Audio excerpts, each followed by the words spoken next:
For 10 years, if you didn't avoid doing what you knew you needed to do, by your own definitions, right, within the value structure that you've created to the degree that you've done that, what would you be like?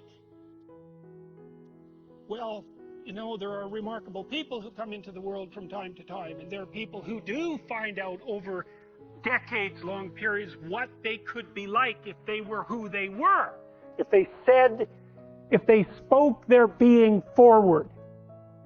And they get stronger and stronger and stronger, and we don't know the limits to that. We do not know the limits to that.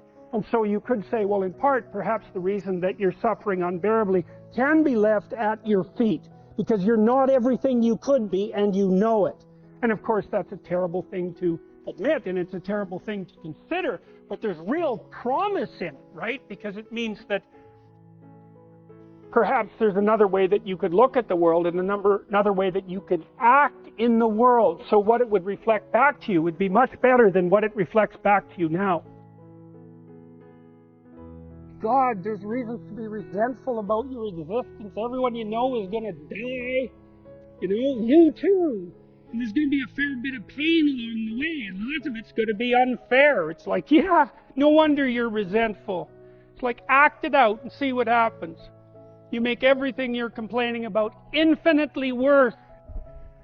There's this idea that hell is a bottomless pit, and that's because no matter how bad it is, some stupid son of a bitch like you could figure out a way to make it a lot worse. So you think, well, what do you do about that?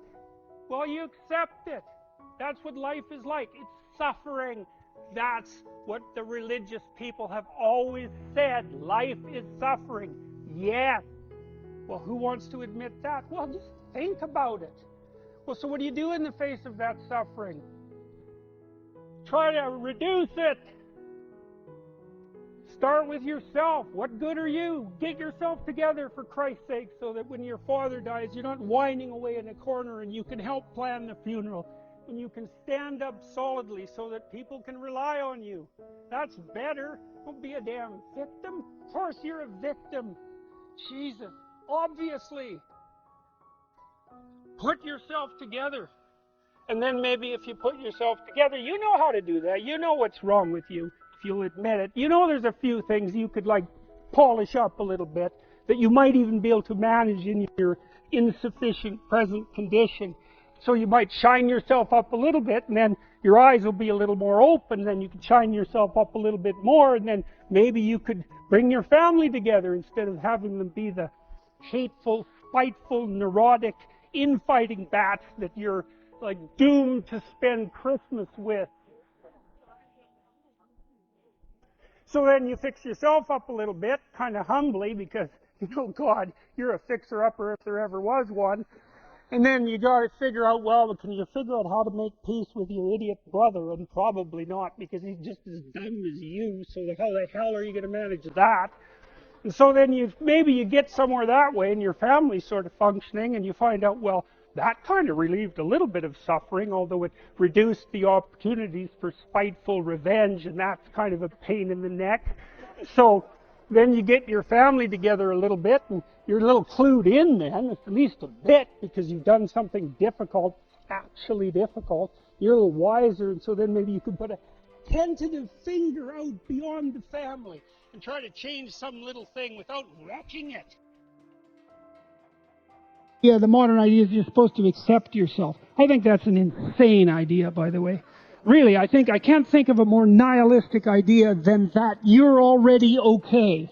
It's like, no, you're not. And the reason you're not is because you could be way more than you are. And so what do you want to be? You want to be okay as you are? Or do you want to strive towards what's better? And I think you can do something as simple as sit on your bed and think, okay, there's probably 5 things I could do today so that tomorrow morning is slightly better than this morning was. At least I'm not falling behind. And those will usually be like having to eat a toad in the morning, right? It's not going to be something you want to do. There'll be things you're trying to avoid. They're snakes, essentially. But if you ask yourself, like you're asking someone, which I think is a form of prayer, you ask yourself, instead of telling yourself, what is it that I could do to set things more right today? that I would actually do. It's usually some small thing because you're not that disciplined, then you can go do it. And then you put the world together a little more when you do that, and that spreads out. But you also construct yourself into something that's better able to call order forth from chaos. And that makes you just incrementally stronger. And then the next day, you can maybe take on a slightly larger task. And like, you get the benefit of compound interest if you do that. It's a tremendously powerful technique. And I think if you do that, at some point, instead of just having to fix things up that are not good, you'll start to get a glimmer of the positive things that you could do, positive things that you could do that would actually constitute a vision. And that's what I would recommend. What you most want to be found will be found where you least want to look, essentially. And it's so interesting because it means that if you're willing to turn around and to stand up straight and face the darkness like fully, what you discover at the darkest part is the brightest light. And then that's something that's so much worth discovering, because there's going to be terrible darkness in your life. And it's going to make you cynical and bitter. And it could easily be that you're just not looking at it enough. Because if you looked at it enough, and you didn't shy away, and you brought everything you had to bear on it, you'd find that there was more to you than there was to the horror. Right. Anyways, so what happened? Well, I made some videos, and I got to the bottom of some things, at least as far as I can tell, so I told you what the bottom is, and then I got this idea about what you might do about it, which isn't my idea. It's not my idea. It's an old idea. It's far older than Christianity. It's old. It's the oldest story of mankind. Get yourself together. Transcend your suffering. See if you can be some kind of hero.